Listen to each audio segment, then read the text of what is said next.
အားလုံးပဲမင်္ဂလာပါဒီနေ့ကတော့ကျမတို့အညာဒေသတွေမှာဟင်းတစ်ခွက်ဖြစ်တဲ့ပဲရီပွားစီသက်ကိုကြော်စားမှာဖြစ်ပါတယ်အရင်ဦးဆုံးပဲကိုရေဆေးပြီးမီအားနည်းနည်းနဲ့လော်ပါမယ်ရှင်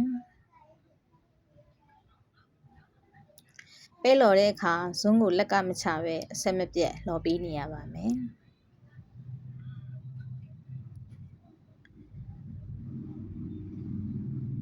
ပဲလော်နံလေးကလည်းမွေးလာပြီးပဲလေးတွေကလည်းပေါက်မိလာပါပြီရှင်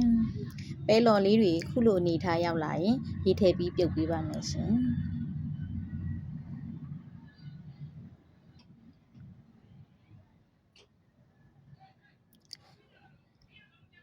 ရေများများနဲ့ကြာလေးပြုတ်ပေးရပါတယ်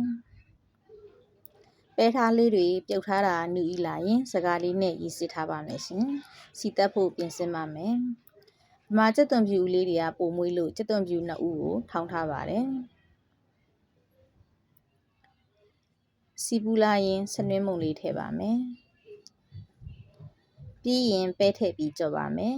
ဆားအချိုမုတ်အနှဲငယ်ထည့်ပါမယ်ရှင်ပဲကြော်ထားတာကြက်ခါနီးအနေထားလောက်မှာကြက်သွန်ဖြူထောင်းထားတာလေးထည့်ပြီးဆက်ကြော်ပါတယ်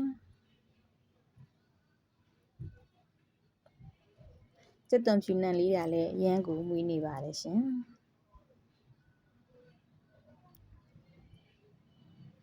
ပဲကြော်လေးတွေကလည်းကျွတ်ရွလေးနဲ့ဖြစ်လာရင်ပကံတစ်ခုတည်းကိုခတ်ထည့်ပြီးသုံးဆောင်လို့ရပါပြီရှင်သမင်းမိန်စီတဲ့ဟင်းတစ်ခွက်မှုချက်စားကြည့်ကြပါနော်အားလုံးကိုကျေးဇူးတင်ပါတယ်ရှင်